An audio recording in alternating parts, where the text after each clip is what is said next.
আমরা অমানুষ ছিলাম, অমানুষ থাকব। পৃথিবীর কোনো শিক্ষাই আমাদেরকে মানুষ করতে পারবে না।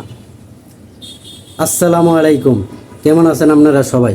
আশা করি আপনারা সবাই ভালো আছেন। আমি ভালো নেই। কালকে ঘটনাটা দেখার পরে আমি ভালো আমি একটা বিষয় নিয়ে খুব মানুষের সামনে যেতে লজ্জা পাইতাম যে আমি কোনো লেখাপড়া করিনি, কিন্তু এখন আমার খুব গর্ব হয় যে আমি কোনো লেখাপড়া করি নাই।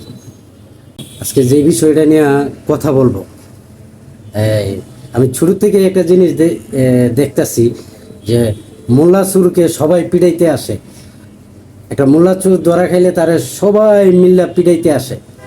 যখন যখন আমাদের দেশে শিক্ষিত চুরেরা বিভিন্ন সেক্টরে বিভিন্ন জায়গায় সব কিছু চুরি করে এরা একদম দেশকে নিলামের পর্যায়ে নিয়ে যায়, তাদের বিষয়ে কথা বলতে কেউ এগিয়ে আসেন। তো কালকের ঘটনাটা চিন্তা করেন, একজন সে চুরি করছে কি না এটা শিওর না, এর ভিতরেই তারা পিড়ে মাইরা ফেলাইছে। তো আমাদের আশেপাশে কিন্তু অনেক অ্যাভেলেবেল শিক্ষিত চোর আছে, যারা জমি চুরি, যারা ভিক্ষিস বড় বড় টাকা চুরি, যেরকম কিছু চোর আছে বিচারক চোর, যারা আপনার সঠিক কিন্তু বিচারক টাকা খায়া আপনার বিচারকে উল্টা পালায়। তো এইসব চোরেদের বিরুদ্ধে কেউ কোনো কথা বলতে আমি দেখিনি, আমি আজ পর্যন্ত দেখি না। এটা আমার নিজের ফ্যামিলিতেও আছে, আমিও নিজেও ভুক্তভোগী যে আমার জমি জমা, আমার বাপের জমি আমাকে দিতে চায় না।